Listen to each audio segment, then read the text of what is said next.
Hi, and welcome to My Kings Television Network, the IK Connection Sports Channel. I'm Dr. Yvonne Baxter Bentley. I'm your host, and I would like to welcome you to our show. Today, we're going to talk about small beginnings. Do not despise small beginnings. I want to give you a little history on the IK Connection Sports show and how we got started. Back in 2008, when the Lord spoke to me right here in this condo. You see that I've set up my own production studio. And again, I come as a testimony to the Lord of what God is doing to me. So I want to take you to that moment in 2008 when the Lord spoke to me and told me to put together what you call Worldwide International Church Without Walls. I actually published a book called Why Worldwide International Church Without Walls, so that I could make sure the idea and the concept, methodology was actually copywritten. And so I copywritten the idea and also just made sure the idea was sealed. And so back in 2008, I was right here in this condo. Me, my family, everyone came along to assist me with what we call Why Worldwide International Church Without Walls. And what happened during this process is I actually was able to gather all the churches within the community.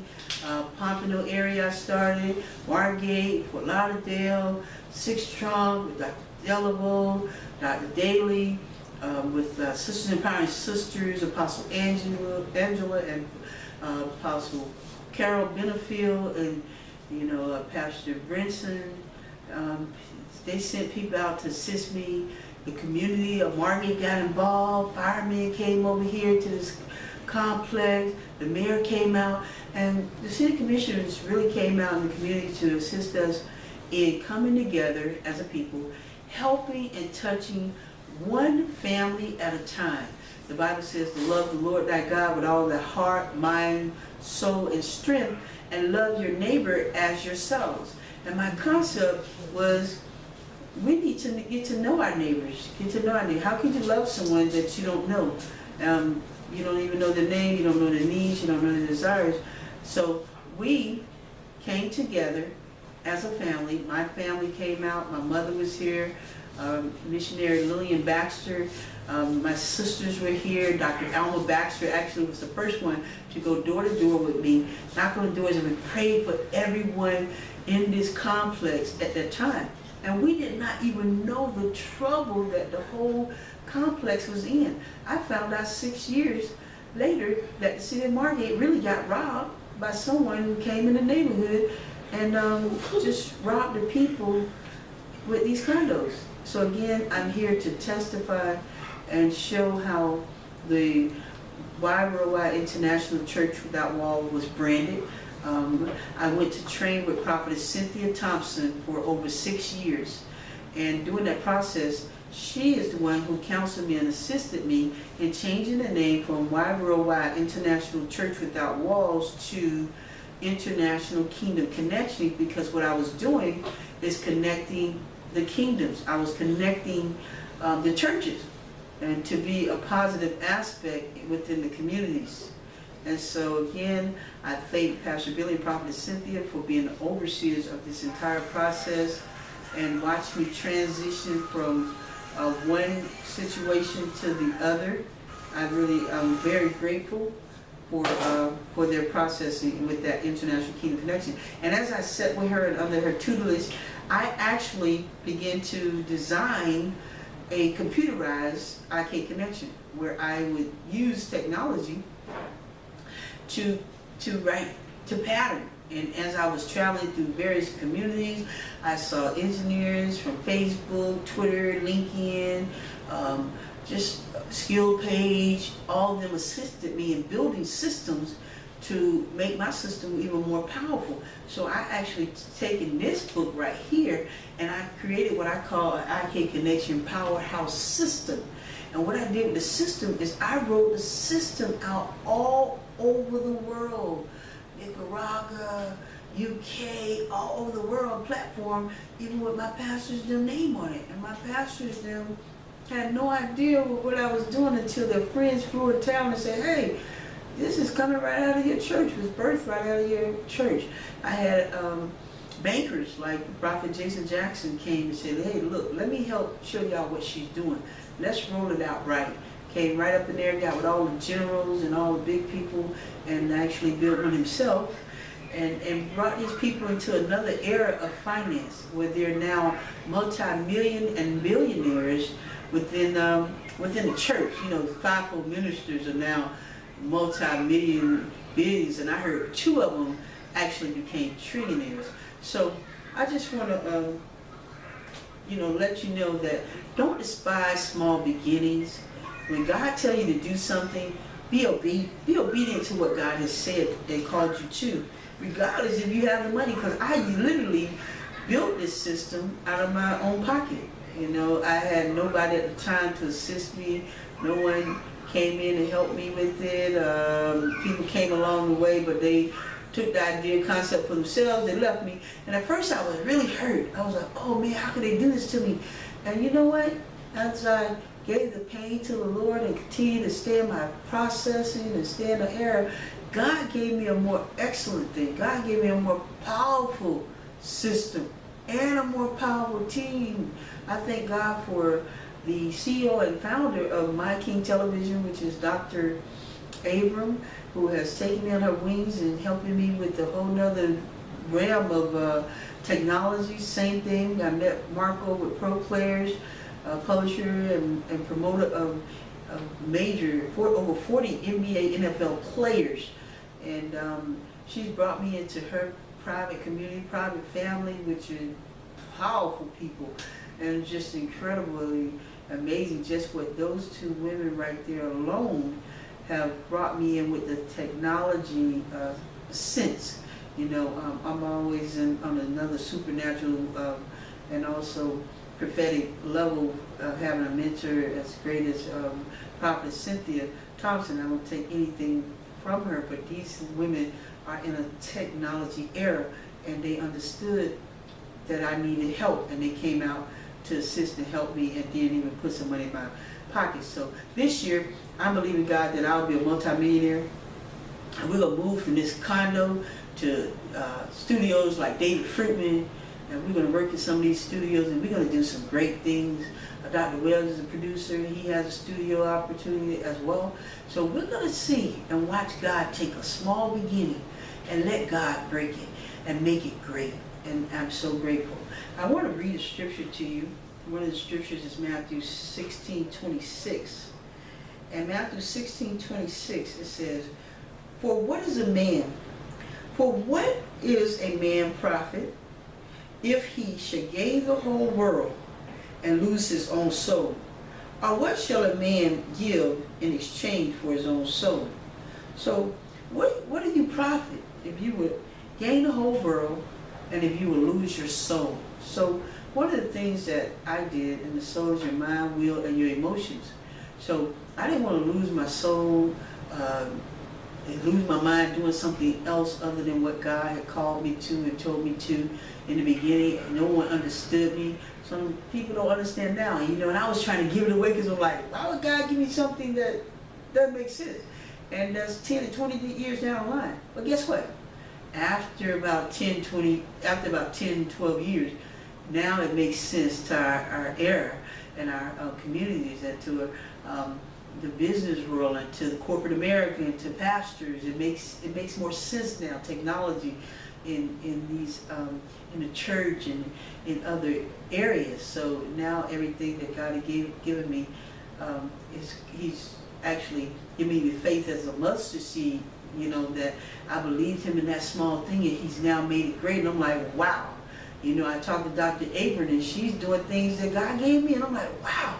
I talked to Marco, she's like, girl, I get paid $50,000. I'm getting real money for this kind of stuff. I'm like, wow. You mean tell me in my secret time with the Lord, and while I was working on an MBA degree at the University of Phoenix, God gave me this incredible idea, and I'm giving it back to God. And because I gave it back to God and I didn't see people as robbing me and taking my concept and idea, God has given it to me with the greatest and some of the most powerful people in the world. And again, I'm elated, I'm excited about what I'm about to do with pro players, even being trained in interviews and trained on a higher level. Even with Dr. Abram taking me in as I am and say, hey, look, let's do it the way you are. You know, I have a testimony of just going to the gym, the 24-hour fitness gym yesterday with Marco. We're just going to the gym, and next thing I know, she's working out. I'm looking at her, and I'm like, she goes in there and say, hey, look, Dr. Bentley will not be paying for anything. We're working something out with your corporate manager, and we're going to bring the NBA pro players in, like Albert Bentley. I was like, what, 4'9", and Lorenzo White, and all these pro players. And, you know, I actually grew up with a lot of these pro players, and they were a little younger than I was, but I was actually a pioneer as a woman here in South Florida as a female athlete. So it's just amazing that all these guys, and even Marco, know my good friends at the Washingtons, and they have a huge church here. So what I'm doing at my church, she just find it easy to do because she already embraced me with her family and already know my family as far as my friends from the neighborhood. So when I walked in the church, everybody knew me, whether it was a teacher from Crystal Lake Middle School, Dr. Washington, a good friend of mine, very powerful woman of God, her and Dr. Washington, her husband, are doing great things here in Fort Lauderdale area. So again, I just like to thank God for that team, as well as my own pastor, Pastor Billy, Prophet Cynthia Thompson, their upline, Right Connection. The Right Connection is actually meeting on May 5th through 7th at 7:30 p.m. Isaiah Williams and Dr. Gloria Williams are doing some powerful, fantastic things here in the Miami area and all across the world, by even ordaining all these pastors to be over these different churches. So we give honor to God, we give honor to where honor is due. Another scripture I would like to read is Matthew 7:11. Matthew 7:11. How is that? 7:11. And it's about gifts, you know, making sure that we understand how to give our gifts back to the Lord. And it says, if ye then, being evil, know how to give good gifts unto your children, how much more shall your Father which is in heaven give good things to them that ask him? Therefore all things whatsoever ye would that men shall do to you, do you even so to them. For this is the law and the prophet. And so what they're saying is make sure, if the Lord know how to give, if we as evil know how to give good gifts to our children, how much more would our Heavenly Father give good gifts to us? You know, this weekend I had a chance to go a little shopping with Marco, and we took my grandson and my son, and it was interesting that my grandson got him a little shopping bag and started shopping himself. He said, I'm a pro player in the making. And that's one of the things we're doing. We're actually bridging the gap, you know, between the young and the old. We're embracing the elderly. We love the elderly. Shouts out to the elderly people who've given their life, their heart to a career, or to even to being a leader, whether you are a politician, whether you're an educator. I so honor you, and I thank you for giving to us younger generations, and I pray that we would give back to our generations. And so as my grandson was shopping and stuff, we were able to impart to him. Then when I picked up my son, even Marco was able to impart to him, and I talked this on the radio tonight about respect and trustworthy and commitment and being a part of the team, because we're family. And my immediate family, my kids, I have an older daughter, Lily Bentley, which was one of my athletes, and Navy girl, and my daughter Karalian, and who also was a cheerleader and right by my side when I was coaching.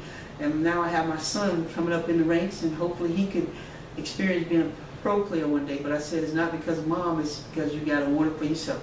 So we're going to root for Prince Bentley that he have good grades, that him and Jahari one day be up here and we could be watching them engage at the pro leagues, because why? Other professionals, other pro people decide, look, we want to impart in the lives of others. I'm also an author of 4 books. I introduced one book to you, which was YROI International Church Without Walls. Since we're talking about sports, this is one of my favorite books. It's Dr. Coach and Her Players. And in Dr. Coach and Her Players, I actually wrote about my experience as a player and also as a coach. And then I talked about case studies with my students. Most of my students, athletes, and at this time in this era in this book, were from Rickards High School, Crystal Lake Middle School, Miami Central, Port Anderson High School, and I had phenomenal experience in coaching these experts, champions, district champion coach. I was, everything I touched when I coached, I was just as good as an athlete as a coach. And so I found that amazing. I'm going to do a spin-off to this, and hopefully the students at Westboro High School and the people that I coach in my latter days, I will have just as many powerful stories as I had when I was younger. This is another book, and I cherish this book because this book right here was the heart of my mother and my father. They actually assist me in writing it, and if you see the handsome man on the front, it's Reverend Joseph E. Baxter, my father, my heroes, and just powerful inspiration to me in my life. And my mother, Lillian Baxter, was a missionary, and this is called The Silent Pain of a Great Man. Because when the Bible commands the two to become one in a marriage, and the two becoming one, my dad was a Jamaican and my mother was actually Bahamian. She was born and raised in Fort Lauderdale, but her people were from the Bahamas. If you look in the book and if you read this book, that's my beautiful mother, missionary Lillian Baxter. And if you go on and you read in the book, this book right here, I actually talk about the history of my family. My father tells me stories in his own handwriting of his own legacy and how he came over here from Jamaica as a pioneer in this. And so as he tells his story, we go on, and then I have a brother who's a legendary. His name is McKinley Smith. And my big brother, McKinley Smith, the chief of police, he was one of the first black football players at Fort Lauderdale High School. So he was a man that always paved the way for black people, whether it was through athletics and whether it was through being a police officer, and even being a chief. He was the first chief of police, first sergeant. He was our hero, okay? He was our hero, but he was a great athlete as well. And and my sister Celeste and Alma, they're always cheerleaders though, but only 2 people that played ball was my sister Lisa Baxter, Dr. Lisa Baxter, and myself. We were the athletes of the family when it came to the girls, but my brothers were very athletes, and so were my parents. So the legacy of an athlete was certainly in our genes. Okay, so I want to invite you to order these books. You can get these books from Xever.com, Amazon.com, any bookstore. They're also in the United States Library, and I'm very honored by that. And I would like to thank all the people that inspired me to write the book again. And in this book comes out of the book other books, like my brother McKinley's book's supposed to come out of here, Celeste. All my siblings' books are supposed to come out of this book because I patterned this book by the principles of the Bible. The Bible is a book of books. And so I'm very honored again to have used biblical standards and structure to even find the legacy in my own family. Hats off to my cousin who passed recently, Linda, and we'll forever love you and remember you. If it wasn't not for my cousins, I would not have the history of the Smith family and our legacy and all these beautiful pictures of my aunts and my uncles. I found out that my grandfather was the king of Africa. Just some amazing things. But that's just an introduction to my 4 books. I also have a book, How Prince Became a King, and I talk about the missing father and how that affects the son and how we need to fill the gap, with mentors and programs to assist boys who don't have fathers in a positive way so that we can help them regroup. So again, I'd like to thank